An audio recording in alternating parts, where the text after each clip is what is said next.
What's going on, guys? Matt here, back again with another video.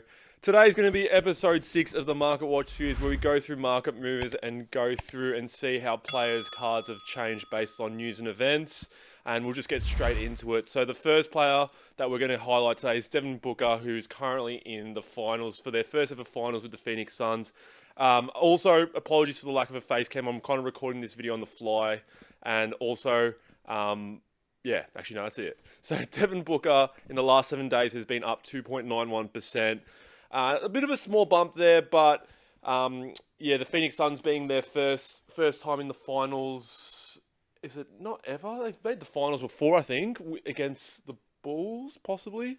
I think. Anyways, oh no, they have played against the Bulls when John Paxson hit that three. But yeah, so Devin Booker's cards are up 2.91%. Not a massive bump. But I think during the playoffs, with each round they've gone through, they've gone up a little bit. So if you're looking at it overall over the last 30 days, that number does jump up a little bit to 22%. So it makes a bit of sense as each round goes on, and they keep going on. His cards have taken a slight bump. So the card I want to highlight here today is his Prism PSA 10 base card for his rookie year. Around 3 months ago, it was trading at around $1,050.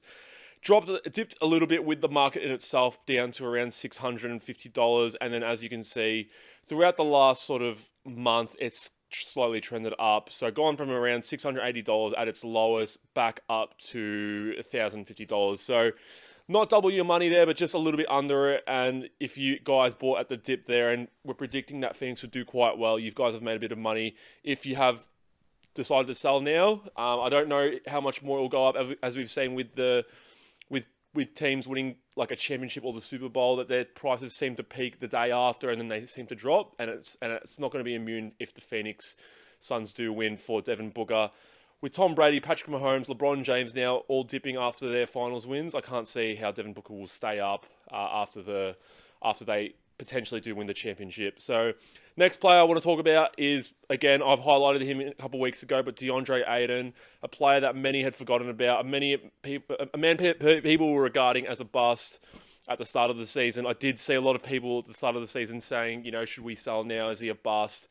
And you've also got to remember that he was going through a new role with Chris Paul joining the team, and I think people were predicting that that role would be starting up a little bit earlier, but yeah, it's taken until the playoffs for him to really show what he's capable of, and that's not a bad thing either, because you'd rather be playing well in the playoffs rather than regular season.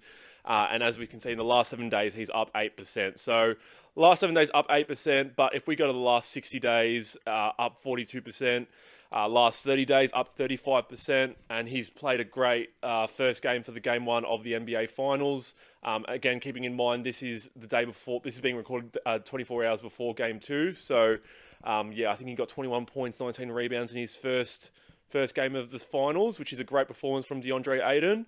And it's crazy to see again that like the Phoenix Suns were the worst team in the West 2 years ago.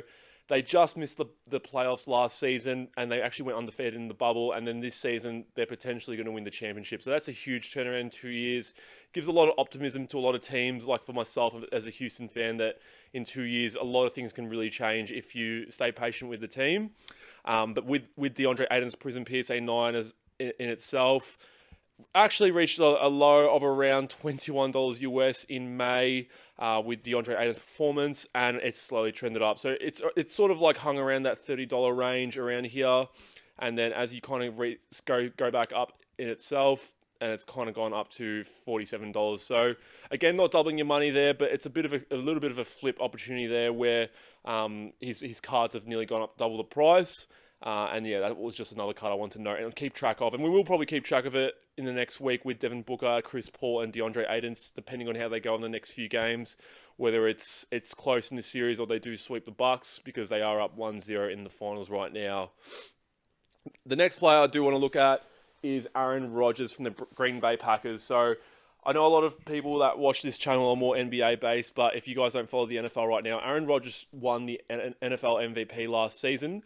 Had a great season, but got knocked out in the game. I forgot what the actual game's called, but the game before the Super Bowl they lost to the Tampa Bay Buccaneers, so the eventual winners.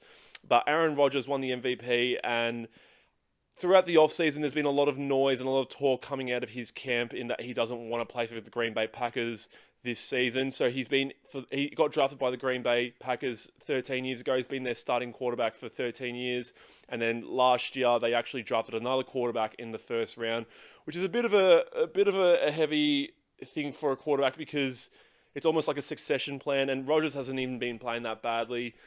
He won the MVP, obviously, so he's obviously still a great player, and I think he was quite cut at it because in the NFL, first-round picks, you need them. Like, they're not like the NBA where you have pick 30 in round one of the NBA draft, and it could really be anyone. It's really just, it could be someone that doesn't even play on your team, but in the NFL, someone that is picked in the first round can literally start for the team on day one. So for them to pick a quarterback who probably won't play for the next couple of years hurts Aaron Rodgers probably personally as well because they're not giving him the best possible opportunity for them to succeed at a level for the team. But yeah, so he's kind of holding out right now. He hasn't joined their team mini camp. It's not the training camp, but their mini camp, which actually is mandatory for the team. But he's, I think, in Hawaii right now. He's hosted a couple of episodes of Jeopardy, so he's been on the TV, and yeah, there's a lot of noise coming out of his camp that he wants to leave the team. So over the last 14 days, he's down 4%. And the card I did want to highlight is his Topps Chrome PSA 9 base card. So at the start of this was around the start of the season, just before the start of it actually, it was going for $304 US. With the MVP play, he's slowly trended up throughout the season, peaked at around $1,722. And this is mid-January, so this is, I don't think he actually got given the MVP yet, but more so the Green Bay were doing quite well in the playoffs. I reckon this date here, I think it is probably at the perfect time, but see this massive drop off here, that is probably in line when Tampa Bay knocked him out, and then this noise has sort of like caused his price to fluctuate throughout each of the in the months in the off season. So there's not really anything stable to go off. It's kind of gone down and up, but it'll be quite interesting if he does get traded. I think the number one team that people are talking about is the Denver Broncos because they have Teddy Bridgewater and Drew Lock there, and both of them, they're not that great. Like Teddy Bridgewater is an all right quarterback, but it's not someone who's going to be leading you to the Super Bowl. But it's a good kind of stopgap quarterback whilst they find their new quarterback. But Aaron Rodgers can slot into that team, which has a lot of weapons in Jerry Jeudy, Cortland Sutton, KJ Hamler, Noah Fant, and can easily turn that team into a Super Bowl team. So if Aaron Rodgers does get traded there, that will be a huge jump in his price. So just keep a lookout for that. If he does end up staying, I think his price will stay around the same price. Green Bay still have a great team, so if you do want to buy him for the long term, then that's not a bad buy there. But yeah, that's just something to note. And then the last player I do want to look at today is Raheem Sterling. So Raheem Sterling is the striker for the England national team. He also plays for Man City as well. I know, going through a lot of social media, that when Raheem Sterling was selected for the Euros team, people were saying that there were way better people that could have taken his spot. And I think he started every game as well. And I think people were just like in shock that he's started every game. So I think he's been, I don't know if it's him or Harry Kane who have been the leading goal scorers for England, but Raheem Sterling did kick the first goal of the tournament for England, and he's also played a part in the latter few games in the knockout stage of the Euros. So over the last 7 days, his card is up. His prices in general are up 16.21%, and obviously he's turned around a lot of people's expectations of him. As I said, people have been largely quite disappointed with him, especially in the EPL. And now he's obviously starting for the England national football team and doing quite well. And the bump up in price just highlights why that's happened. So the card I do want to highlight today is the Prism Euro-based PSA 10. So this is his first Prism, if I'm not mistaken. He doesn't have a card in 2014 Prism World Cup. I think he has one in 2018 Prism World Cup, but this is the earliest Prism, which is the 2016 Prism Euro base. Population count of 40, so a low pop count, probably more at PSA right now.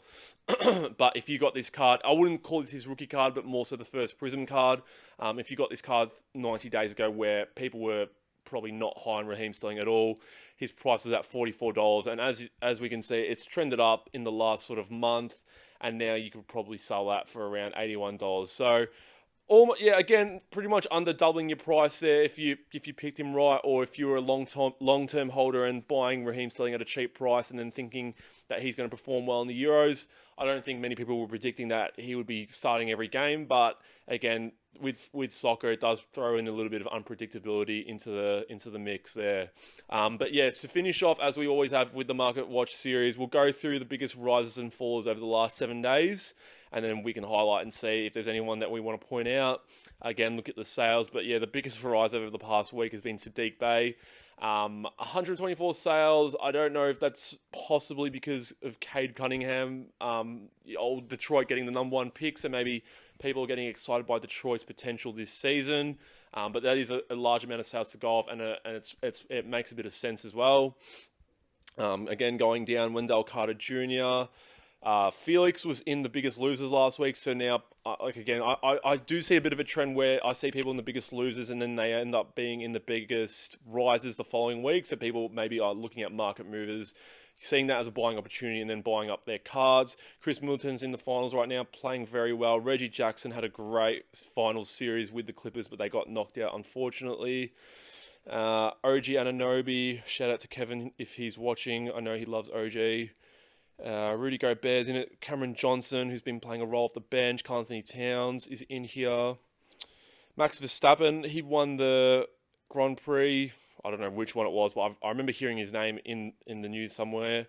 Daniel Gafford's in it. Big Ben's in it as well. Otani, Showtime's in it, who's been playing quite well and will possibly win the MVP in the MLB, which is good. And he's someone who can pitch and bat, which is quite unique in the MLB.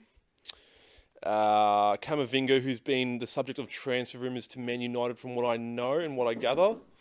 Moving on, nothing else. Cam Reddish had a great finish to Atlanta's playoffs. They got knocked out, but he showed a little bit in the last 2 or 3 games, which I was quite surprised because I wasn't really too impressed with him in the season at the start. I wasn't impressed with him in the rookie season either. Still prefer DeAndre Hunter and Kevin Huerter to Cam Reddish. But again, it might just be me. AJ Brown, who's had what's his name? Julio Jones joined him in the Tennessee Titans. Nothing else I would like to note. Victor Oladipo, Alonzo Ball, Rafael Devers, some baseballs. A lot of baseball here that I'm noting, and then Dwayne Wade, Colin Kaepernick. LeBron's in here, so that's a bit of a big one, but I think that might go in line with Space Jam 2 being released. And then let's go to the biggest market fallers over the past 7 days. So, Isaac Okoro, Isaiah Roby, Julio Jones, who I just spoke about then. Any person I want to really kind of bring up here? Okongwu, who got knocked out by the Hawks, but actually played a great role off the bench for the Hawks. I was actually quite surprised at what he did. Maladone, Ayuk, Isaiah Stewart, Robert Williams III is in here again, the Time Lord. Great buying opportunity there. Hint, hint. Donovan Mitchell is in here, who's fallen a fair bit over the past sort of month since Utah's been knocked out, especially being the number 1 seed. It's not the first playoffs where Utah disappointed, so I think people are getting a bit down on Donovan Mitchell. Devontae Graham could be a buying opportunity here if you do believe in Devontae, because I don't think he'll be at the Charlotte Hornets after this season. I think that he might go to another team, and if he goes to another team which does need a guard, he could easily put up 20 points a game. And as long as the team's not that great, I can't imagine him putting up 20 points per game on a championship team, but maybe a team where they actually need a scorer, he could potentially put up those points again. Joel Embiid, Kevin Huerter, both players have been knocked out. John Collins as well. Nothing else I want to kind of pick out here. Trae Young's in here after being knocked out as well. Kyrie Irving.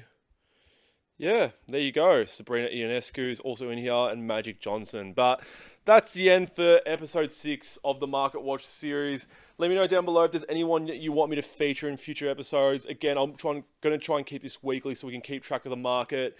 And I'll also try and give out tips that I can kind of note from cards that I think are undervalued or anything like that in here. But as always, guys, I appreciate if you've made it to the end. Give us a like and hit the subscribe button if you guys haven't already. And I'll see you guys in future videos. Take care.